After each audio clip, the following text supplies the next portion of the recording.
sterilization of feeding bottles and formula milk of the baby. So first, linisin natin yung working place, the surface, and then gather all the materials. So we gather all the materials, basins, yung water, kung saan iisan, assuming soap, liquid soap, ang brushing ng bottles. Ito na yung mga soil bottles, yung mga dudumi na dilihan, datong, and then andun yung pang-sterilization. So, complete na. And before doing the cleaning, perform hand washing. So, mag-hand washing po muna tayo before mag-start. So, hand washing, proper hand washing. Basahin mo na yung kamay. And then liquid soap. Liquid soap. And then, perform the proper hand washing.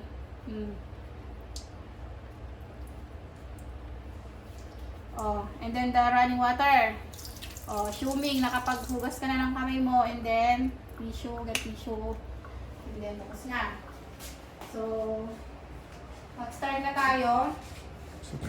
Ito na yung mga maduduming dalihan. So, ang gagawin natin, may tubig dito. One is soapy and one is for rinsing. So, ito yung soapy one. Kunwari, may tubig at sabon. Ito yung paglilinis. So, ito yung, kunwari, assuming ito yung sabon ha. Lahat ng mga soil, lagay dito. Yan. And then, linisin lahat ng mga surface, ng mga gilid-gilid ng mga dilihan para yung mga gatas na naipon dyan. Yung mga naserve na milk. Ganyan. Siyempre, para malinisan ng mabuti. And then, isa-isa, pag nalinis na, put on the rinsing one. So, assuming nalinis na yung bottle, ganyan, ang suksok mo dito. And then, lahat. Ganon. Kung yung iba, pwede nang gamitin. Ito, may foam naman. So, pag mo dyan sa gilid-gilid, brush. Yung mga ganito, takip. And then, ang pinaka-sensitive na sa ng bata, dilihan ng bata is yung tips. So, pag bumibili po kayo ng pang-brush, meron pong maliit. Yun po ang pang-lilinis ng nipple tips ng dilihan ng bata. Feeding formula. O kaya, kung wala, pwede din naman tong finger na maliit. Pero, syempre, mas pa rin ito. Hanggang sa gilid-gilid kasi may mga gatas din na residue ng mga natitira dyan sa mga gilid-gilid. And then, kapag natapos na po, lahat, and then, babanlawan. So, assuming na banlawan na, hindi lang isang beses, syempre ito, medyo mabula pa. So, nasa sayo po kung makita mo ng okay na malinis na, it's either 2 beses, 3 beses, okay na lahat, okay na yung banlaw. So, kung mabula pa, banlawan pa ulit. Medyo amoy-amoy mo din kasi minsan, medyo may sabon. So, pwedeng banlawan. Nasa sayo po kung makita mo na okay na. So, yun na. Mag-prepare na. After cleaning, kunwari tapos na nalinisan, ipatik-tik mo siya, i-stand mo siya sa flat na surface para yung residue na tubig medyo mabawasan. Bago mo siya i-put sa sterilization process. So kung ang gagamitin po is yung manual na sterilization, so magpapa-init po tayo ng tubig. So ito, lalagyan mo siya, 3/4 lang po, hindi punong-puno.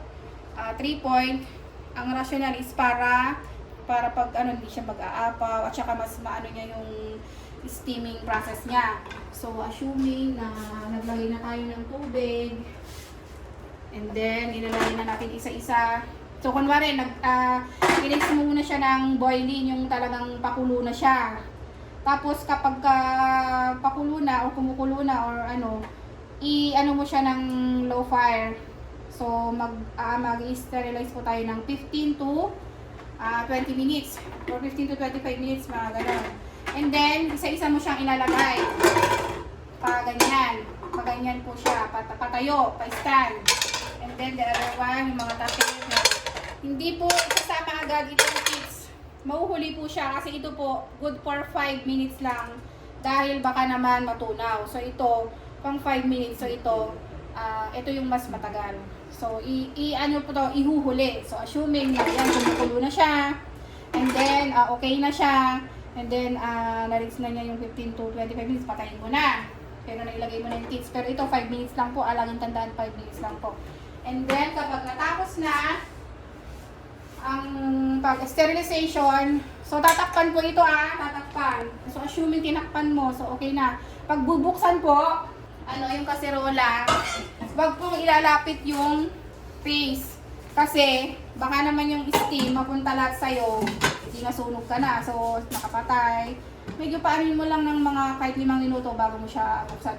Wag po pagad yan. Wag ganyan naharap sa'yo. So, kailangan pag binuksan mo, may ganon. Para yung steam niya medyo mag-subside ng konti. And then, isa-isa mo na siya kukunin using the tong. So, ito, tong, isa-isa. Nakikita mo siya na ganyan dahil mainit, isa-isa. Oh.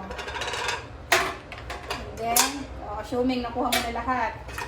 Oh. And then, natapos na ng sterilization. So, dire-diretso na po tayo sa feeding formula. So, assuming na ito po, papaanin na natin ng konti na maligamgam, gano'n.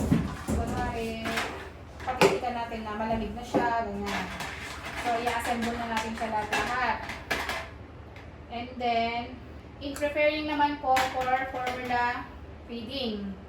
So, for preparing formula feeding, so yung milk, yung dedihan ng bata, and the water. Yung iba, nagpapakulo ng tubig. Yung iba naman yung ready to use na pang water ng baby. Yung mga nabibili sa mga pharmacy na pang baby, meron naman yung iba pinapakuluan pa. And then, palalamigin, pag maligamgam na ilalagay dito. So, depende po. Kunwari, kung 240 or ano yung bata, or kung infant pa lang, dyan pa lang siya. So, babasahin din po yung label ng milk, kung ilan yung supposed to be na scoop, kung ilan. So, 120 ml, kung ilang scoop ang ilalagay, ganon. So, yung iba ang ginagawa, half na maligamgam, and then mainit na tubig.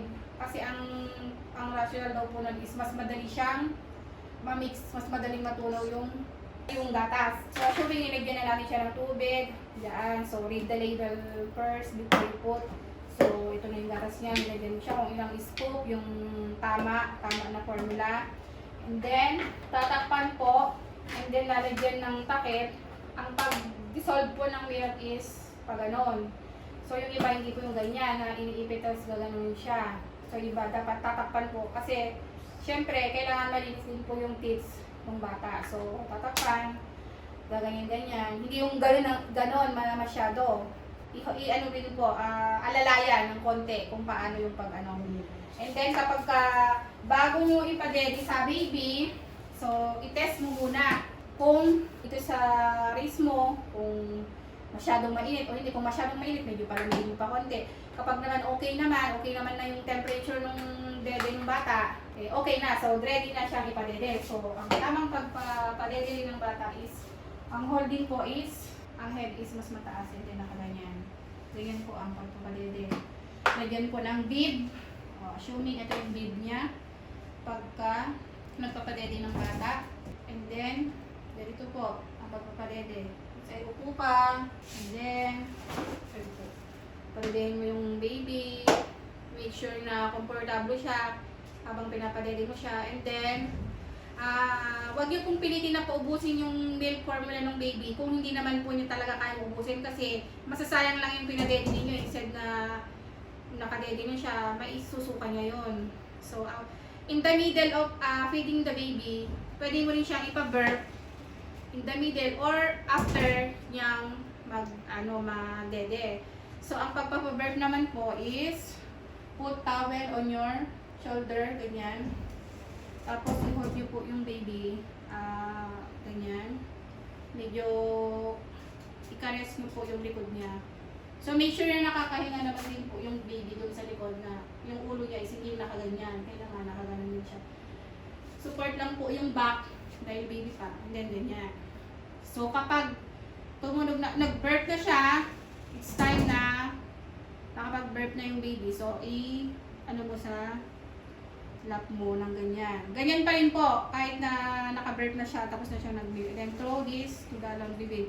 Or kung may mga residue, di punas-punasan mo. Kunwari. Siyempre, meron namang dumidighay na bata. Minsan, may lumalabas talaga na milk. Normal lang po yun. So, meron naman yung hindi makadighay. So, pag hindi makadighay, okay lang po. Basta i-ganyan nyo lang. Meron din kasi mga baby na hindi makadighay pag ginanito mo. Pero kusa rin nagdidighay siya. Or nagbe-burp siya. Kahit nakaganyan, medyo i-ganon-ganon mo yung tiyan niya at likod niya. Maya-maya, mga or dito. And then, after mga ilang minutes po, magbe-birth po yung baby. Basta never nyo po na ipapahiga ang bata ng supine position yung nakaganyan, naka-straight na siya, na hindi pa siya lumighay. Kasi may tendency po na magsuka siya, hindi mo siya maagapan or ano, mapunta sa tenga, mapunta sa ano, yun na po yung may iwasan na aksidente at ma-choke yung bata. So, be careful lang po na ganun. So, syempre, pag baby, laging ganun. And then, ano po yung normal po, and after feeding the baby, is antok na yan. So, pag infant, ipahiga mo na sa crib niya. And then, check mo siya every time kung komportable lang yung baby o hindi. And then, after nun, so, assuming, nakahiga na natin siya, or ano na siya sa crib niya. Lahat ng mga ng mga nagamit, do the aftercare. Ilinisin yung pinag-anuhan mo, yung gawan mo ng paglilinis ng bottle, pag-sterilize, feeding formula. Ganun po, yun lang po, and goodbye.